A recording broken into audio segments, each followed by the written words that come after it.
Hey there, what's up? Cromulent George here, back on Cromulent Wrestling for another episode of It's a Riot, the monthly Pro Wrestling Eve podcast. If this is your first time on the channel, welcome. And if you're returning, thank you so much. I appreciate that. I appreciate all of you who come along, give us a look, and decide whether this little slice on the internet of wrestling is for you or not for you. I appreciate you being here. I appreciate you giving a watch. Whether it's the sister podcast, This Is a Revolution, the world's only weekly RevPro podcast, hosted by myself and my good friend, Mr. Dave the Mark, or whether it's here, a new venture that I've been launching. As you heard me say, this is the second episode of this podcast. Still finding my feet with things in terms of going solo. This is a weird little thing for me. I used to do a solo podcast a long time ago, many years ago. And that wasn't on video. This one is. So it's a bit of a weird thing for me, but enjoying. So welcome. Thank you for checking us out. There were a lot of people that checked out the debut episode. Got some good comments on, some good feedback. So I appreciate it. Really appreciate you spending your time here with me to talk about all things wrestling. So this month we're going to chat about the latest installment of Eve, Strong Woman Style. So I previously covered Eve X the World, and this is my second one I'm covering actually on the channel. And I have to say, I enjoyed this show more than the last show, and I thought the last show was a pretty good show. I think this does a really good job of incorporating everything about Eve, and there is very much a buffet style of different styles of wrestling. So if you are over here from the Rev Pro side, which is all very serious all the time, this is going to be a little bit different for you. But hopefully you can find something here that you really gravitate towards and enjoy. So before we get into that, just again, I keep saying it, but thank you for checking me out. If you would like to follow, I'm on social media at Cromulent Fellow. You can find me on X. You can find me on Instagram. Soon to be on TikTok as well. So a few different avenues there. You can follow the page which hosts the channel on YouTube. You found it here already. If somehow you found us away from YouTube, it's Cromulent Wrestling on YouTube. You can find Cromulent Wrestling on Instagram. And you can find Cromulent Res, W-R-E-S, on Twitter. So that's where you can get a hold of the show. As I mentioned, I'm going to be here every month to talk about Pro Wrestling Eve. The format of it is going to vary from time to time. You're sometimes going to get me by myself. And on occasion, I'm going to bring a guest along. Because I really love the community feel of Eve. And that was something that I really liked when I went earlier this year. And hopefully we'll try and bring a bit more in over time with this podcast, so you don't just have to listen to me all the time as well. It's nice to shake things up a bit, right? If you ever have any feedback, I'm really open to things. Like I said, this is a new venture here for me on the channel, so please feel free to send me, just dive into my DMs, let me know what you're liking about the show. If there's anything you think I could be doing differently or would help the show, please just drop me a message as well. There's comments available on YouTube. Wherever you want to give the feedback, anything, whether it's just stuff you really like, so I know I'm on the right lines, whether it's stuff that you think I could be doing better, I'm open to it all.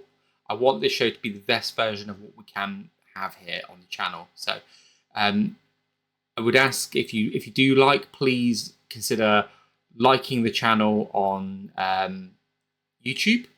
If you're watching the video, please give the video a thumbs up. That would be amazing. Thumbs up on videos go a really long way, as do comments. So even if you hate the show, please tell me that you hate the show and why you hate the show in the comments, because it's only going to help me. If you're on Spotify, Apple Podcasts, or any of the like, please do, again, consider following, giving a like, leaving comments. I've recently found out that you have comments on Spotify, and I track a lot of things on Spotify. So leave comments, I'll get back to you. Anything that on the channel, that on Spotify or YouTube, where Cromulent Wrestling is replying to you, that's me.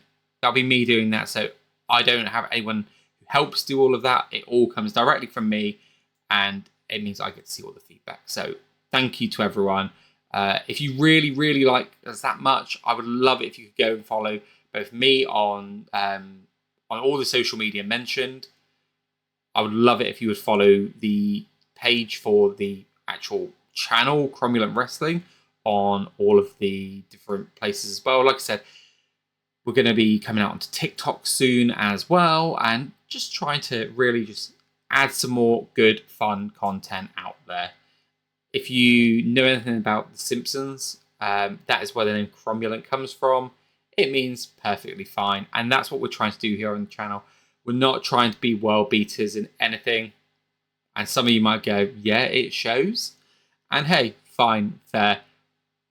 We, and when I say we, I mean me on this show, people that I speak to, Dave, when we're on This Is a Revolution for RevPro, the people that I've interviewed on this channel, on the overall channel as well. Like, we just have a good time, we have a fun time, and that's what it's all about. So please just come along and enjoy the ride. So, Strong Women's Style. Really fun card this month, and I felt overall they did a really good job balancing all the different aims that they had here. You had a few different types of matches, a few things that you need to start getting going right. We know that we're building up to Lucy Skye versus Willow, right? So that was something that we know coming into this that we're doing. We know that we've got Rhio coming up against Nyla Rose at Elite Encounters as well. So we've got some work to do there in just making sure that Rhio looks as strong as possible. I mean, she needs no help with that, but just keep her on that momentum as we're going into that. And we had Nina versus Statlander as well. So another big, big match.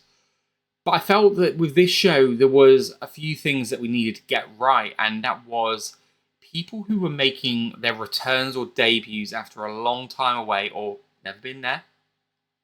And making matches that feel like they've got stakes to them. Feel like there's competitive stakes to them. So we know that we've got these people going on to these big matches. And it's a hard balance, I think, to make it believable that, hey, this person is definitely going to go and face that person and they're going to win, or they have a chance of winning, because we know Lucy Skye is going up against Willow Nightingale.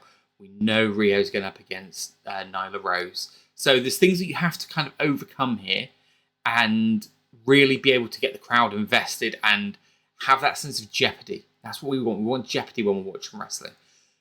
You know that the way that wrestling is booked, it's not cohesive sometimes if you are booking these big matches and having people lose a lot in the run-up to it, because that just weakens the opponent. But by the same token, if you then put them in a match and you're going out there to have 15, 20 minutes and you know there's no sense of jeopardy there, that is, it could be a drag sometimes. Some people love that. They just love wrestling so much that it doesn't matter who wins. It's the in-between that counts. But a lot of us, we really love those stakes of being made to feel the drama, being taken on a ride that, hey, this person could get the win. So that was something that I felt coming into this card that Eve had to really overcome. And it was a challenge for them. And I think they did it really, really well. And the other thing that really shone out for me on this card as well, so as I'm looking at it, 6-match card, and you've got, again, 2 debuts on the card. You've got someone making a 16-month absence return to Eve. So you've got half of your matches there have got people who have either never been featured or haven't been featured in a while. So again, really daunting task. But the other thing that I thought they did really well throughout the course of the show is pacing. One of the things that can really happen with wrestling shows, I find, is that the pacing just isn't right. That matches which are shorter can drag in places. Sometimes the matches feel like they don't kick into gear high enough at the right times. And when you've then got such different types of wrestling as well, and the different aims you're going for, you've really got to balance your card right. And I think in a couple of matches here in particular, people really made the most of their minutes. And there's one or two matches I thought went on for much, much longer than they did. In fact, I'm looking at the card now, and I'm going to pick an arbitrary number like 12 minutes. And only 2 matches went above the 12-minute mark. And in some cases, you could think that's really not enough time to get going. But in actual fact, the way that they were able to utilize their time, they make these matches so dense, some of these wrestlers. So dense that you think, actually, we've been here for 20, 25 minutes. We haven't. No match on this card broached the 20-minute mark from bell to bell. Incredible. Like, really incredible stuff. And I just think that all of the women on this show deserves a round of applause for just how much they made every minute count. Because there's a lot of wrestling shows that I go to, and you always have that one match, sometimes two, where the production of it just goes in a way that makes you feel like it's dragging. My recent example of that has been at Rev Pro 13th anniversary, and that was the Machine versus Crew, a match that I think went about 13 minutes, 12, 13 minutes, maybe slightly longer, but to me felt like it went 25 minutes. It was just a drag fest. So yeah, really like what we did here. First match opening, again, Skye opens the show. And again, I don't think that's obviously by design. Of course it's by design, George. They're booking the fucking card. But this is the second show in a row that I've watched recently where she has opened the show. And it really, really feels like this is someone that they are trying to elevate.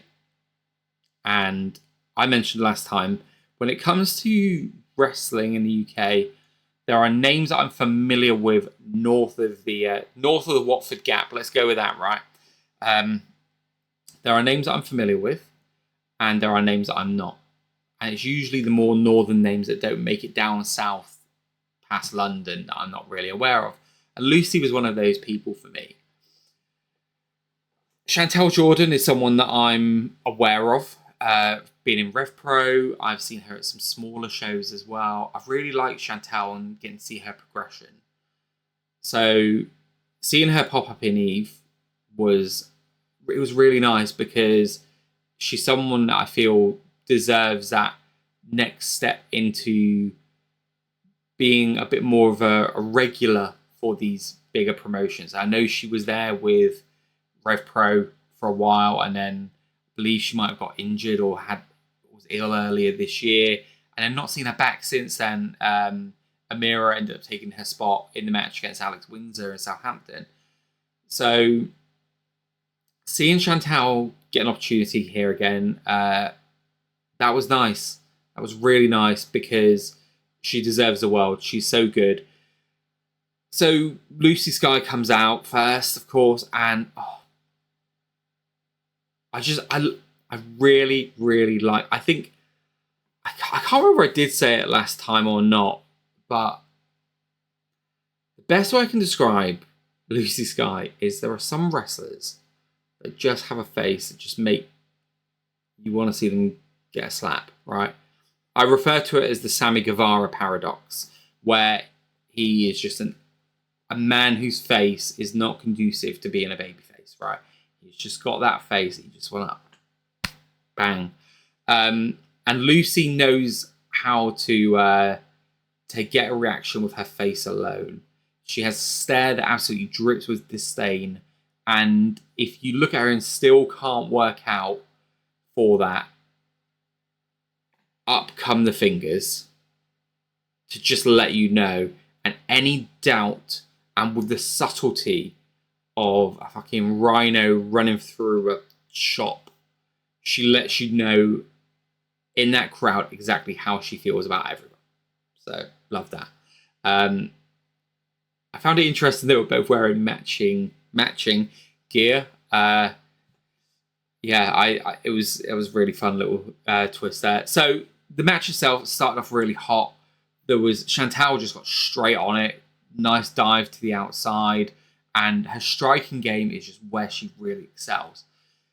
She is really crisp with her strikes. She really gets them on target. So I've seen people over the years who throw strikes, but they haven't got that snap to it. They don't look like they hurt.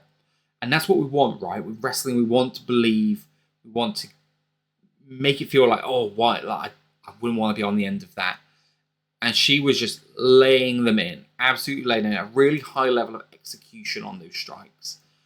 And Lucy Skye, on the other hand, was able to counteract that with a power game. And she just looks like she hurts you. And again, this is what we want, right? So we're starting off really hot. We've got powerful strikes going in. We've got great power game going in there. And there was a T-bone suplex that Lucy hit, which was just incredible. Like, again, 2 shows in for doing this as a review, for review purposes. I want her everywhere. Like, I want to see this woman against everyone. And I mentioned about how expressive she is, because wrestling being storytelling, you really want to get across how you're feeling in matches. And I said earlier that Lucy has like the subtlety of a rhino running through a shop. I don't even know what the fuck that means. But she lacked subtlety. And I think in that moment, that was by design.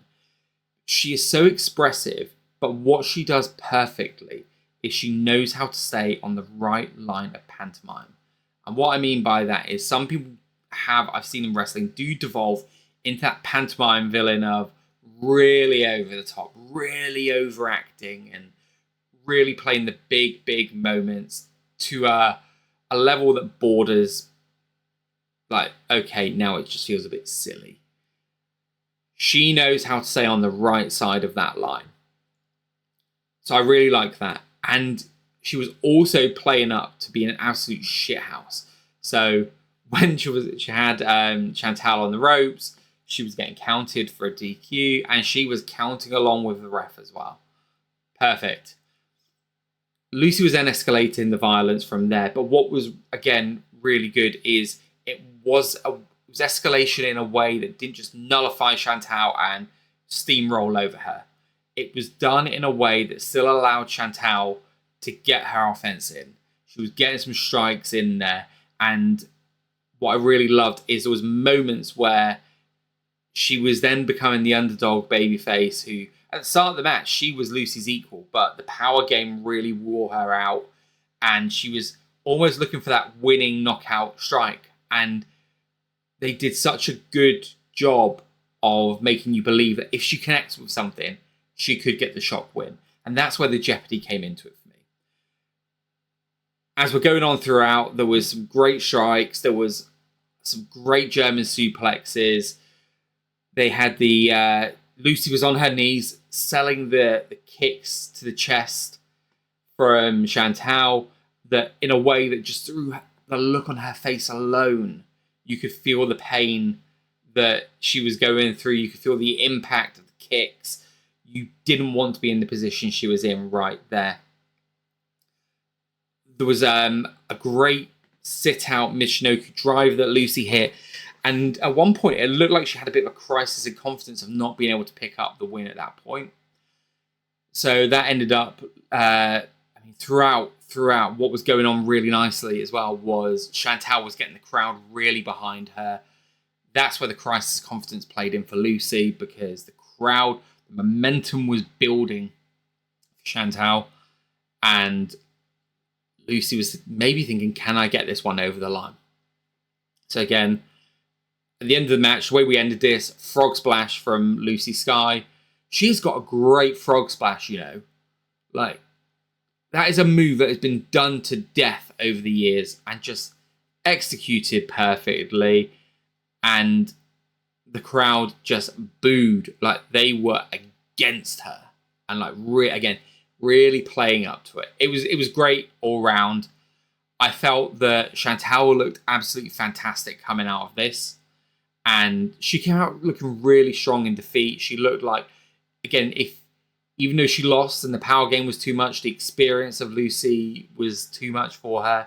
That if she could get just that one strike, you're down, you're out. And that is what's really important with someone with Chantal's style, is that she has that in her. She has the ability to do that.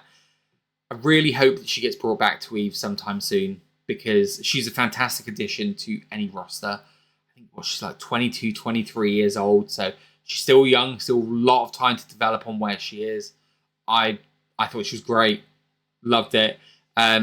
Lucy, again, was put in a position to open up the show yet again and set the tone. And she did so just magnificently. Really good match to start the show. And I think getting the Willow match is just such an endorsement to her, right? Like, such an endorsement. Yeah. Of all the people that I was not as familiar with before coming into watching Eve, of the regular people, Lucy Skye is my favourite. She just is. Next up, we have the Eve Tag Team Champions. Pretty Psycho. Yes, I am acknowledging them as Eve Tag Team Champions, as you all should. Against the team of Hollie Barlow and Lana Austin, Lallie, who are parading around like brazen women with tag team titles that do not belong to them. Okay, so Pretty Psycho, they have got their act down pat now. Okay. You have the vibe is just what you need. So what I love is Zoe Lucas has this way of being able to play really wholesome girl next door. But oh my God, is that a waste of her talents? Like, the girl has a sneering pout and a bottom lip that can tremble away in a way that 1 minute she's just cutesy, arrogant, in the nice way, and then just that bottom lip starts to go, and you start to get the mean, pouty face. And looks like she can try. Teeth back in. Looks like she could cry at any point. And again, controls that in such a way where she just balances it and goes through nicely. And Amira comes out, and she's maybe got a bit more of the harder psycho. And what I mean by that is you're not going to see the crying from Amira, right? She can be the pretty, she can be the psycho, but her psycho is going to be a bit of a hard-ass psycho. And she comes out, arms outstretched like this. They did such a good job just setting the tone of themselves right at the beginning. The fans were really not afraid to like get on them straight away and let them know what they think of them. But Pretty Psycho are just not afraid whatsoever to like make a bit of an arse out of themselves. Like, they will go out there, like they're going out there with the Temu titles. They're going out there with the big smiley faces, the poses, the pouts, like the proper big time like poses. I think Zoe posed with a belt over her shoulder and looking back. They know the way to use comedy so effectively and how to use them like themselves. They are the Iconics if the Iconics was serving cunt. Then we've got Lallie, the people holding the titles that shouldn't be. The dynamic between Lana and Hollie is, again, perfect, right? You've got this real odd couple partnership that is so endearing with Hollie that makes Lana a pseudo babyface just by being in her orbit. So that's really fun. It's, again, a really different dynamic. Hollie has bags of energy, bags of personality. She's got, again, this cutesy vibe of just like cheeky little smiles, running around, getting in the way. There's a bit where Lana's up on the apron. Hollie jumps up, almost barges into her to get in the shot, almost for a little bit of a cuddle. annoying Pretty Psycho by joining in with their dancing. She wants to be liked by everyone. She wants to be liked by Lana. She wants to be liked by Pretty Psycho. She wants to feel included. She wants to be liked by everyone at home. When Lana's posing and she just rolls through and she just gives a little smile and wink at the camera. Hollie Barlow is the Scrappy Doo of Eve. Brackets, non-derogatory. She's just got this lovable energy that can be a little bit annoying at times, I imagine, for Lana, but fun for us who get to watch it. One of the things I really picked up on watching this was the teamwork between Zoe and Amira. And Amira recently talked about on the Wrestle Things podcast about her and Zoe and the chance that they got in CMLL. And they weren't a long-established tag team before this. This is something that's come about recently, like last few months. And look at where they've gone, right? Like what they've achieved in Eve so far. They've had a couple of matches, I think, in Rev Pro. But they haven't had loads of matches as Pretty Psycho. So it's still an act that they are finding their feet and they are really trying to find what works for them. I think they're doing really well, but in ring, they were able to string together some moves, like just quick succession chain moves, moving fast across the ring against Lana, that not only were they great and looked great, it gave Lana some babyface shine, which is just such an unusual position for Lana Austin to be in. And everything I've ever seen of Lana Austin, for her to be in that position. But again, handled it fantastic. Zoe, again, I've said it, she's so good at being cheeky. Like, she's just got this, like, cute but annoying cheekiness to her, like an indignant side to her that makes you believe, like, she thinks she's right. But she's just bordering on that mean girl. There was a really great moment where Lana was in the corner. Zoe just had her leg right up into the throat. And she just starts stretching. And then she blows a kiss to Hollie. It was shithousery at its finest without going into really heelish territory. It was like really subtle things, but it was just enough. Amira had a great submission locked in as well. And that looked tight. It looked proper, like, wrenched in. And one of the things I've said about Amira is every single time I've watched her, she's getting so much better. Leaps and bounds every single time. Everything starts to look that bit more convincing each time. And you can see that progression. The woman's putting the work in. She's absolutely putting the work in. She's spoken at times about, before she went into Rev Pro, about wanting to get up to the standard of being a regular there. I've heard her talk about being in a tag team, and actually comedy tag team might be where she has the most fun in wrestling. And I think she's blended it really nicely here. You've got the improvement of the technical in-ring side, but she's still getting the entertainment side down pat as well. Like, you've just got it all really nice. I love that they were dancing in the ring, and Hollie's just up behind them, joins in, and the indignant, pissed off nature of why is she getting involved here? Superb. I'm not normally a big comedy wrestling guy, but I understand the appeal of it, and I understand, for me, it's about making the most of your time, and this match did that. It didn't wear out its welcome for me. And I think for me, while I love the comedy side, I still want some in-ring, and I thought they did really good job with it here. Zoe hit an awesome scorpion kick. Amira, again, a really great spear. They're looking good. They are looking good. They're finding their feet as a team. They've got the entertainment side down, and every time I'm seeing the in-ring side and the work between the two of them, they're getting better. I thought the finish was really fun. So at the end, you had Zoe literally holding on the strength of the belt, and you could see that Lana had her. She was almost got her.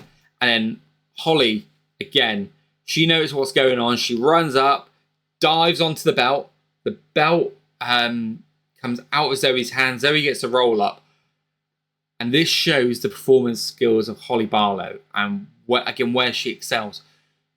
When she hit it, she rolled through and straight away found the camera and gave a little pose and a smile to the camera.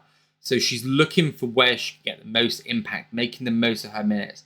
She is someone that I think in the next year, a lot of people are going to be talking about and just really highlighting what she does really well. That meant that Lallie became Eve Tag Team Champions. Okay, look, we all know coming into this that they were the Tag Team Champions. Don't tell Zoe and Amira that I said that. But that's what happened. Loved the end as well. So Zoe and Amira in the ring. Former raining down on them by the crowd. And you then see that they have the belts. And again, watch Zoe's face in particular. And you just see her change from spoiled child, Violet Beauregard, right? She just goes from that. Some of you will be going, what is that reference? Some of you will be going, why are you referencing Charlie the Chocolate Factory? Violet Beauregard, just this smug little child who realizes they've got what they want and they just pose with the belts to end.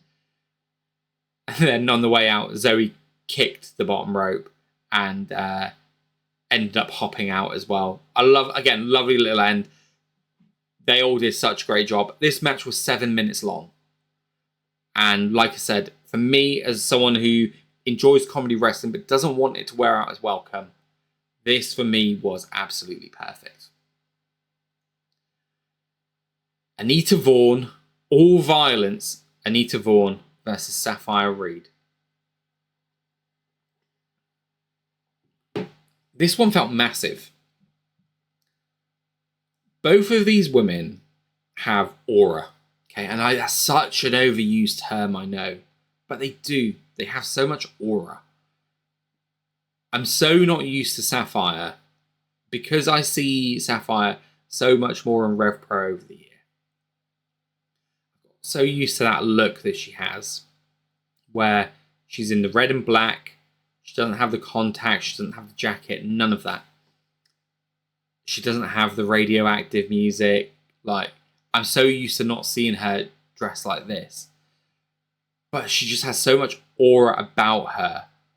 And I spoke on one of the podcasts recently. I don't know if it was this on It's a Riot or on This is a Revolution. But sometimes you get people that feel like so much taller than they are because of how they carry themselves. Sometimes people say that's because they're in the ring and they're elevated above you, and that does play into it. But Safire and Anita are both two women that I feel they feel bigger, taller than they actually are. And look, Anita's not a small woman, right? But she feels like she's 6'2", 6'3", because of how big she feels. So both of these they've got aura in abundance. Their entrances felt really big. And I just love how this match came about.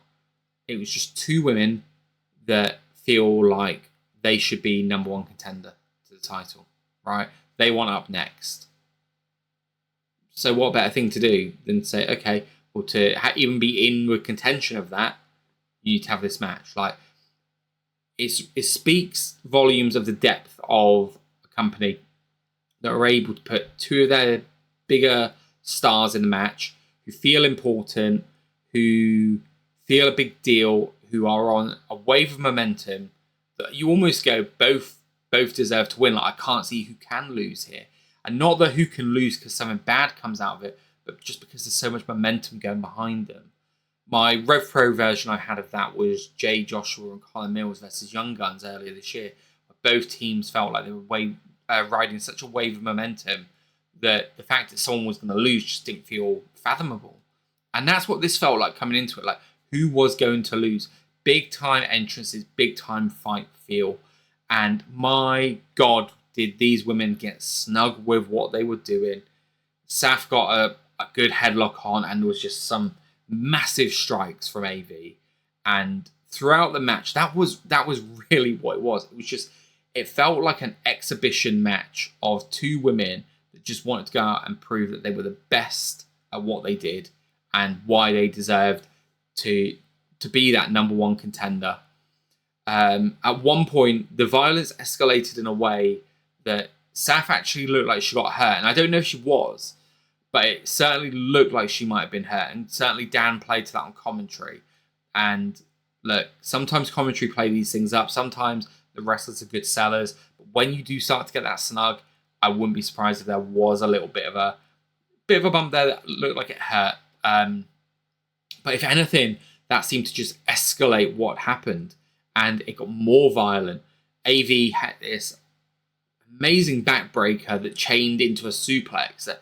Again, these are sorts of things that these could become big staple combos and moves for her going forward. So commentary as well did a really great job of building up her personality, what she does outside of wrestling, which builds into why she is so violent and all of that sort of stuff. Again, really great work on the Eve commentary team.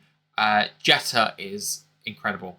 Again, I don't hear her talked about enough as great commentators, and she's really fun. Dan does a really great job as well. So yeah, I felt that this match really benefited from commentary as well. Despite being a little shit, and despite everything that Safire has done in Eve, she is so good at being vulnerable that when you've got Anita, who, the way she turned her back on everyone in Eve, Saf was able to get that vulnerability out front and center and was getting a cheer. To get a cheer in Eve for Safire Reed, great job. And Anita, she's assured in what she does. She knows what she's doing. She knows how to be that heel. Again, Anita is so good at being a bigger, more dominating presence, but being a great babyface around it. So there was one bit where she had wrist control on Chaz, on Saf. Who's Chaz? On Saf, chopping, maintaining that wrist control. And the one time she doesn't maintain the wrist control, reversal. So it's almost like she took her eye off the prize a little bit. She thought she'd weaken her prey a little bit. No. She got it turned on her, and that was just enough for Saf. Again, the way they were so rough and tumble, it looked like Saf was hurt a knee on the outside. It was so good. So good. Striking, just strikes everywhere. It felt like a violent match. Everything that happened just felt like it hurt. There was a huge disc lariat that AV hit Saf with and into a big power bomb. And I really, really love the ending spot where AV managed to get the turnbuckle free, and eventually that played into her beating Saf. So you've got someone as big as Saf who feels like she can't be beaten, and she is, but she has a reason for it as well. So interested to see where this one goes and see if this is a one and done, or whether we circle back round to this one before the end of the year. And I think that they could have another really great match. They know each other so well, know each other inside out. This one was nearly 14 minutes, and I think could have probably gone for another 10, and no one would have really complained. So then we had two matches that followed one another, which had some similarities to them. Both had debuts. So the first match was Violet Nyte and Skye Smitson. So Skye Smitson beats Violet Nyte. I believe that Session Moth Martina was supposed to be here, but for reasons wasn't. So Violet stepped in last minute to take the booking. And she's someone that I've not seen wrestle before, but I've been familiar with things on TikTok. And I think there's been some training videos of her doing some moves and stuff. And I've always felt that she has a good, interesting look. Stuff that I saw looked good. So when she stepped out, I was like, hey, I know of this person. Cool, this is interesting. What I really like is she's got a look that is a really great look that kind of sets her apart a little bit. She looked strong. She looked badass. She stands out. Her look to me, is a little bit Rhea Ripley in places. And I don't mean that in a bad way, like cosplay, just taking some notes of what looks cool there. I really like the little eye makeup that comes across and stuff. It just helps her stand out, gives her presence, personality, but also familiarity with someone else that consciously or subconsciously you're drawn to and you're expecting things. And then you're going to hear me say this phrase again later about someone else, but the most underrated woman in Brit Rest, Skye Smitson, she is so good. So good. So good. If you haven't listened to the Making Towns podcast yet with Bobby Davies, go and listen to it. Her mind for wrestling, honestly, is so good. Just go and listen. So what I loved about this match was we started it. Skye was gyrating. She was having a bit of fun with the crowd. Violet Nyte was having none of that. Boom, in there, big boot, and just took Skye out. And that really set the dynamic for the match. It really set the scene of what to expect. Violet just looked strong and was having none of this shit. Was not hanging around. Wanted to make the most of her opportunity. They told a really good story where she just kept going for the knee. Really just going for Skye. Really attacking. I feel like there was some sequences that just looked so good and so assured, and you can't just do that one-sided. So there was one where coming off the ropes and Violet's coming and Skye was coming back and Violet dropped down right at the feet of Skye, and Skye just managed to roll over and evade that. And it just looked crisp. It looked so close that you thought she was going to get the trip. And sometimes in wrestling, you see things where someone's going, oh, I'm going to drop down here, and give them loads of time to run and jump over them. This just looked like she was trying to take her out, trying to trip her up. It, again, looked really effective. And you'd be forgiven for thinking that Violet was someone who was 5 years into the business. I believe she's 20 years old, and I think she's training at New Wave. I think she's been wrestling a couple of years now, but she's not as massively experienced as someone like Skye Smitson. But she looked great, and she didn't look out of place at all. She has attitude. That's what comes out. Attitude that just pours out of her. She looks strong. Looks like she could kick your ass, but she also doesn't mind shit talking a little bit as well. And that ended up going against her in the match, because it was that shit talking that really kind of gave Skye the opportunity to pick up the win. There was a really great move where she had the knee, what looked like the knee lock, but actually you could see that it was locking the hip as well. And it was a hyperextension which she put into a bridge. And what I really loved about it was the way she bridged it. She was like that, arms folded. So again, looked menacing, looked assured, looked confident, head down, looking straight at camera. And the camera was there to capture the moment. And one of the things I think the team at Eve have done really well on this show is captured all of these moments, got people looking into the cameras. So they're playing up to cameras a little bit, and cameras are playing up to the wrestlers. And it's just creating some big moments and stuff that make the wrestlers look good. Thought it was perfect. The submissions looked snug. They looked tight. Skye Smitson got a really great spine buster in, but she did a really great job playing from underneath. Like, she made Violet Nyte look fantastic here. Like, it would be very easy for them to bring in someone who is new, someone who is young, and give them a little bit of shine, but have the former champ steamroll over her.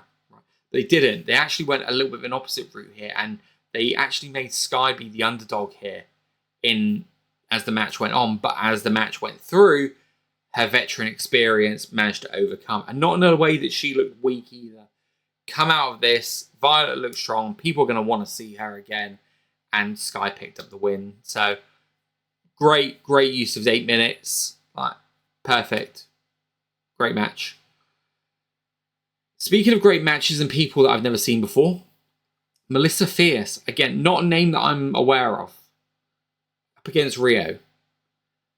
Now, I've heard people talk about Melissa, but that's about as much as like saying that this is a name they like. So when I say I haven't heard, what I mean there is I haven't heard about what her style is, what she is about, what I can expect from her. Just the name more than anything. So excited to see what we've got here. And again, she comes out and you've got a balance that you need to play to here, right?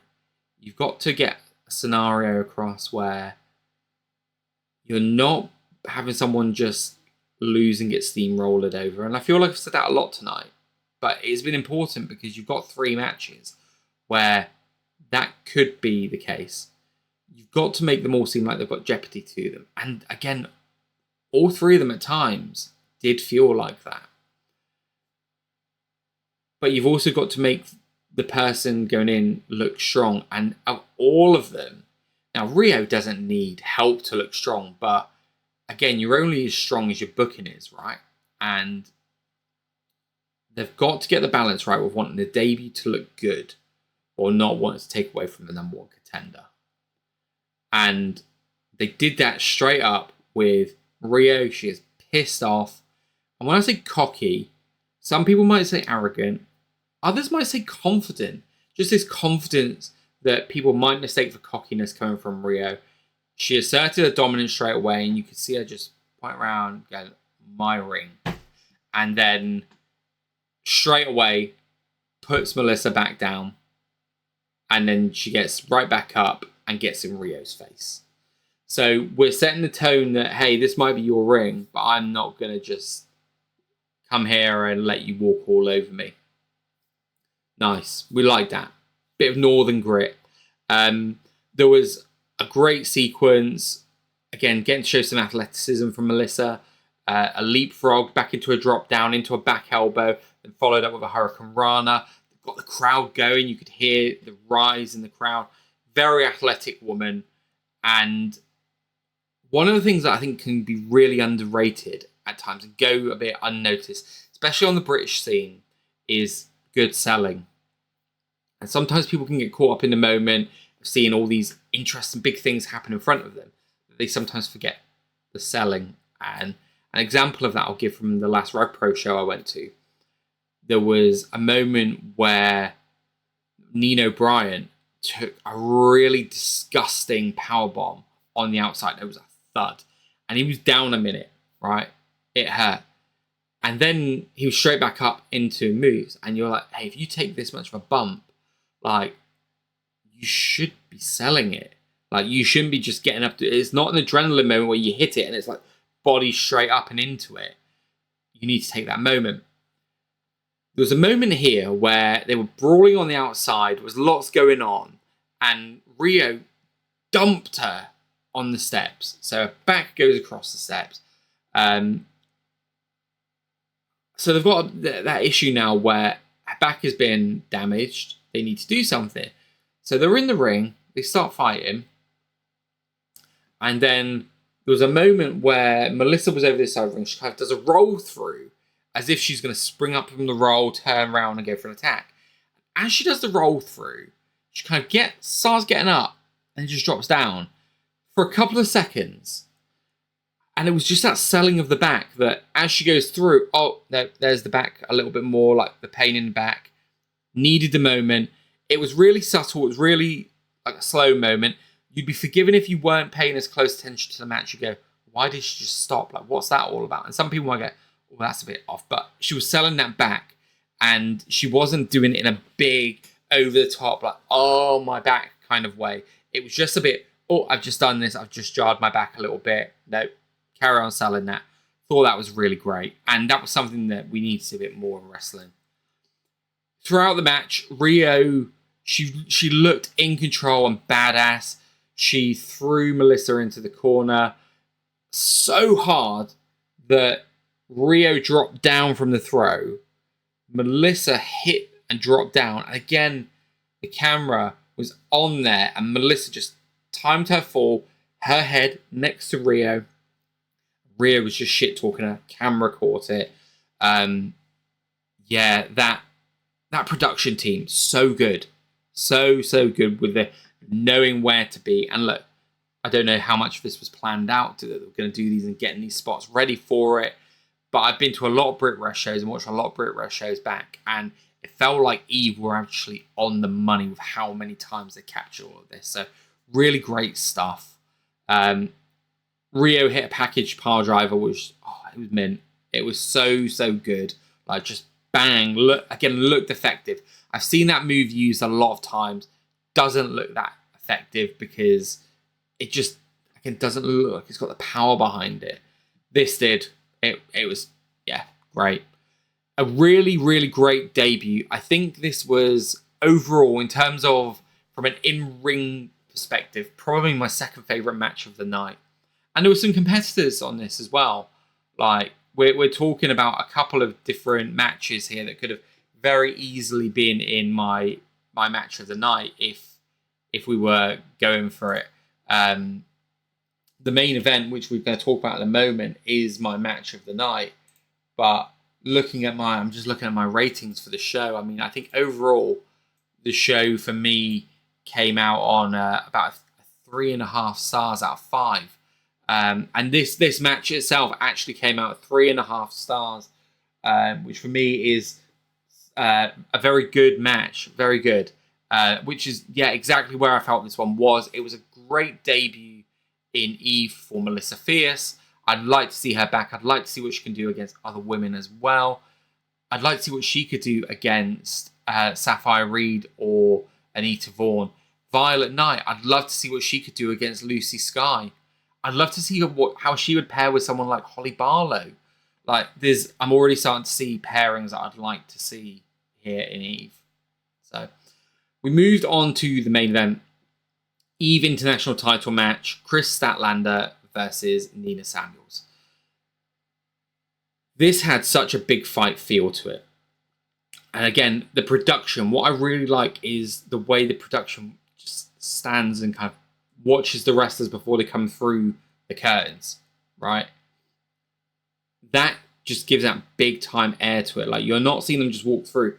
You're seeing them in their moment where there's no crowd around them. They are there by themselves, or in Nina's case, with Abby Cartwright. But they're there by themselves. They're alone with their thoughts. They're in the dark, the ether. None of this is real. It's Schrodinger's title match. They both have the title and they don't have the title. Like, at this point, they are the winner of the match. Like, there is no match that's happened that they've lost yet. They are going to win.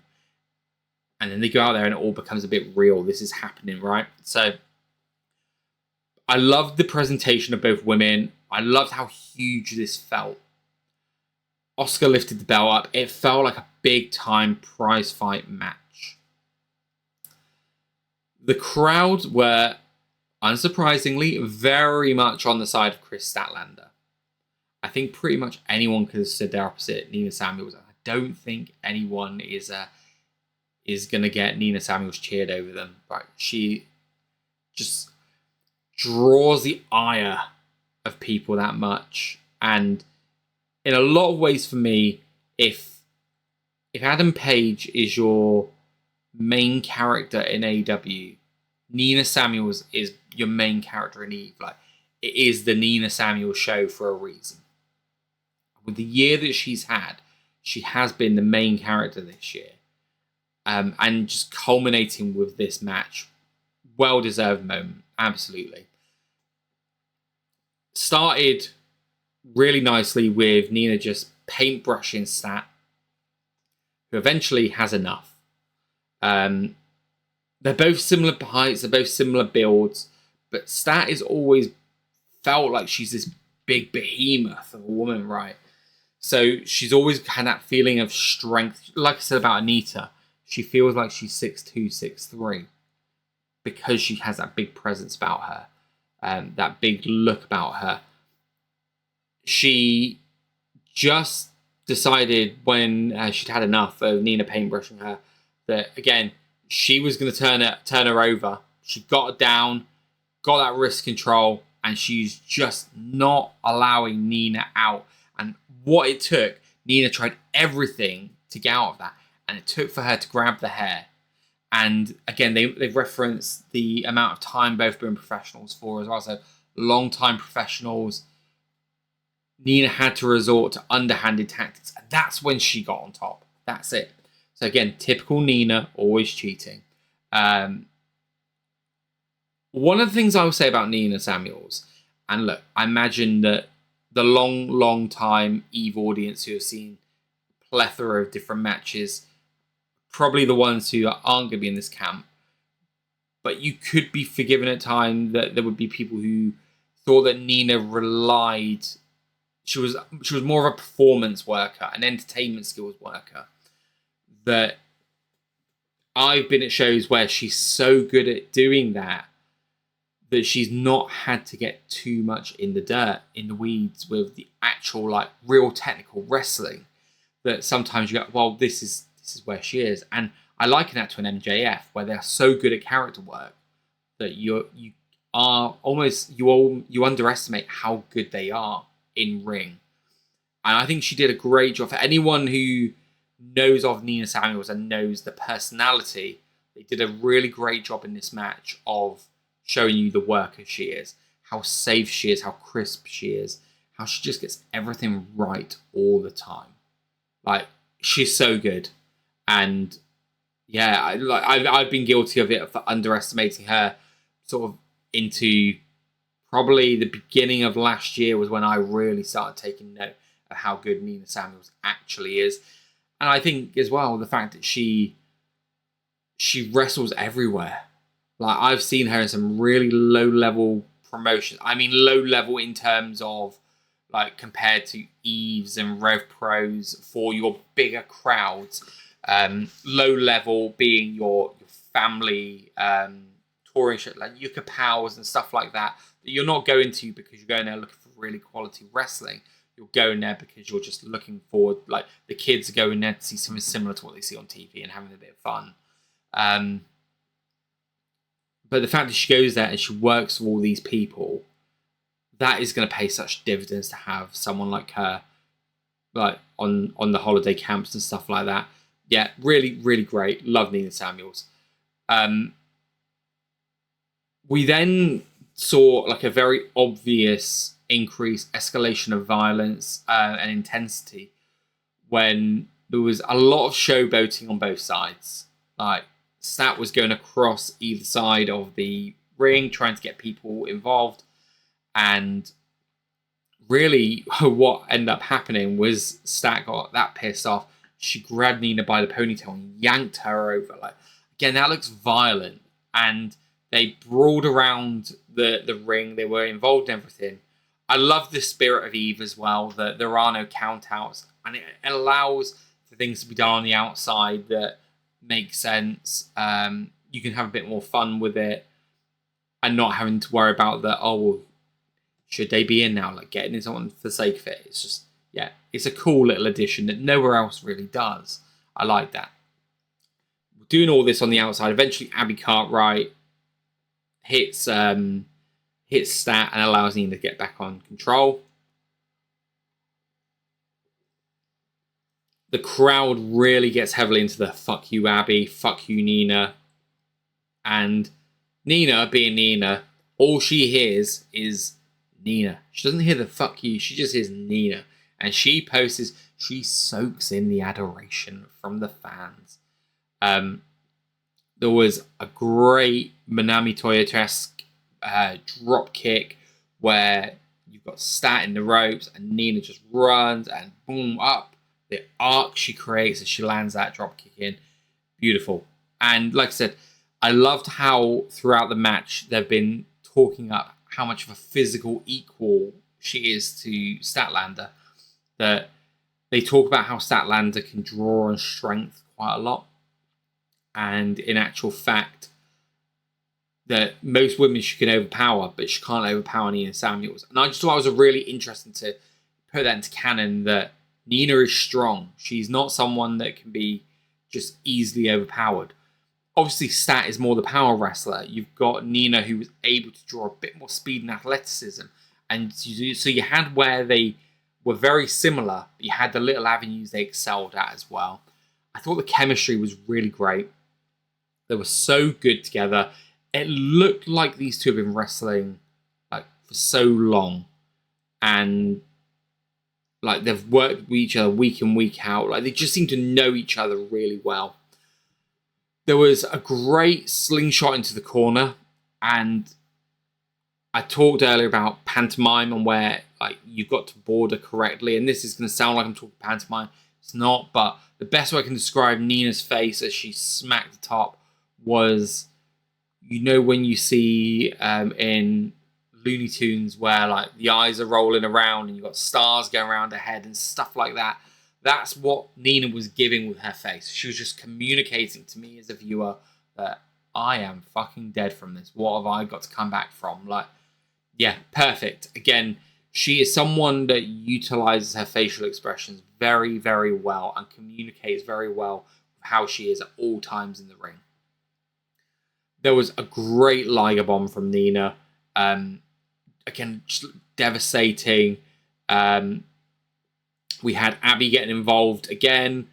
She just got killed, and this was probably the biggest near fall of the night. The Nina Goroshi hit on Kris Statlander, very close near fall that had you just that jeopardy. And here's the thing, right? People will be like, well, it's Kris Statlander. Of course she's going to win. It's Kris Statlander. She's going to be back again. But is she? Like, when you've got these big name American imports, are they going to be back regularly? Are they going to be back again? Could they be a one and done? Could they win the title from someone, defend it against someone else? Like, she's won it from AV. Could she lose it to Nina? Could she be transitional? These sorts of things for indie companies as well. Like, it does a lot for them because you can get someone in on the draw of Kris Statlander on 2 shows, and the money that you can make from that will be good. That these make business sense to do.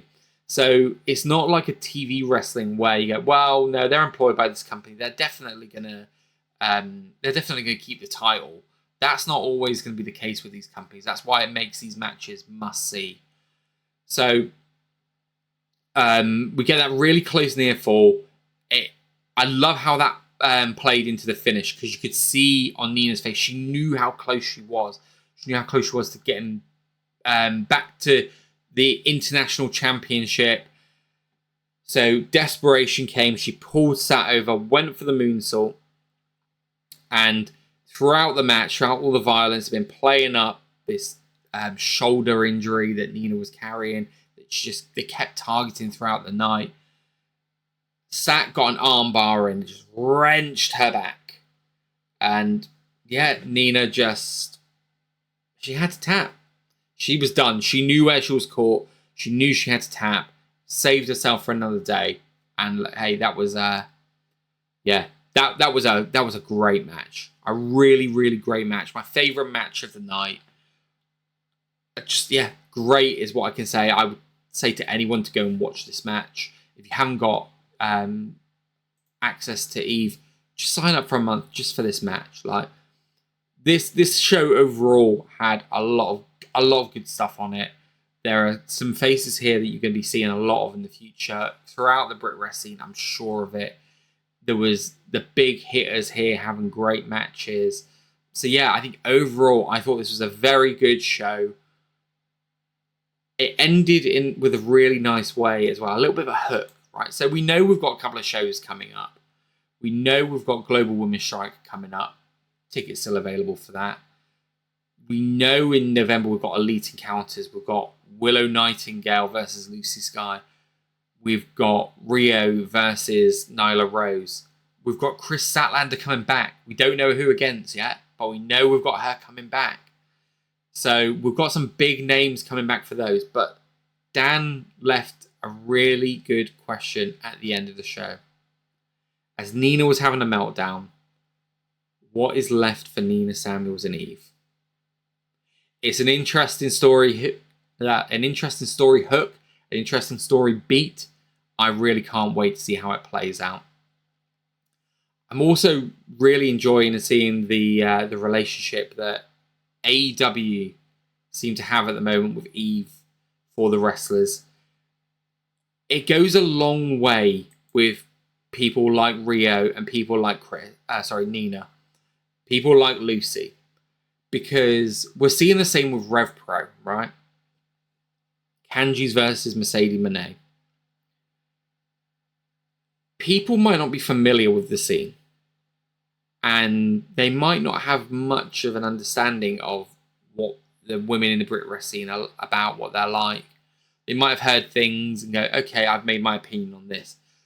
Having partnerships like this brings it out to the forefront, because you will get people that are seeing Millie McKenzie and Safire Reid. Also, just want to say best wishes to Millie McKenzie as well. She posted a bit of a health update yesterday, and yeah, feel for her, really do. But people might not have been familiar with them, but they will have been familiar with them because they went up against Skye Blue and Julia Hart. There will be people that won't be familiar with Nina Samuels, but are now familiar because she's gone up against Kris Statlander. And it really helps legitimize these people to those people that have never seen them. It helps also legitimize them to other people in Brit Rest as well, who may go, I'm not sure about them. And they've seen them against other people who might not be on the level of a Kris Statlander, might not be on the level of a Nyla Rose, and go, hey, actually, how they performed with them, and they looked on their level. And it really helps everyone bring everyone up around. It just really helps focus and highlight on what we have here. I said it before on one of my other podcasts that there was a time where just British wrestling in general was not great quality in terms of in-ring. And we're in a position where we can have a whole promotion like this of women who, when I'm talking about them, I'm not saying they're great women's wrestlers. I'm just saying they're great wrestlers, period. Like, we got this on the scene. And it just shows how in the last 15, 20 years, like, we've come on leaps and bounds in what we've got in this country. And I'm really glad there's this opportunity now working with these big companies like an AEW, bringing people over and people coming in curious because these names are coming, and getting to see Lucy Skye, Chantal Jordan, seeing the absolute hot messes that Pretty Psycho and Lallie are, getting to witness the pure, unbridled violence of Safire and Anita Vaughan. New people like Violet Knight, or people who are the best kept secrets in their area, like Melissa Fierce, going up against people that they've heard of in Skye, Smitson and Rhio, who are just either the most underrated at what they do or carry such high profile that are they going to be able to live up to it, and still when they see them get blown away by how great they are. And then you've got someone as just like Nina who could go in there and have that main event. This relationship with AEW that Eve has, that Rev Pro has with Mercedes, and this wider wrestling community, it has never been such a good time to be a wrestling fan in the UK. I'm so glad that we get to experience it all. So thank you. I appreciate you for sticking with me if you are still here. Like I said, back every month. At some point, we're going to start doing some preview shows as well. But for now, we're just going to stick with the monthly ones. My apologies at the delay on getting this one out as well. Life got busy, and it kept getting busier and busier. So this was not out post-show as quickly as I'd have liked it to have been. So my apologies. But I hope you've enjoyed this. I really would love some feedback. If you want to DM me, like I said, Twitter, Instagram, on my pages, on the Cromulent Wrestling pages, do so. If you want to leave comments on YouTube, do so. I'm happy to hear it all. The good, the bad, the things you'd like to see more of, things you'd like to see less of. I'm here for it all. But thank you all for just sticking with me, giving me a listen. Until next time, I'm out of here.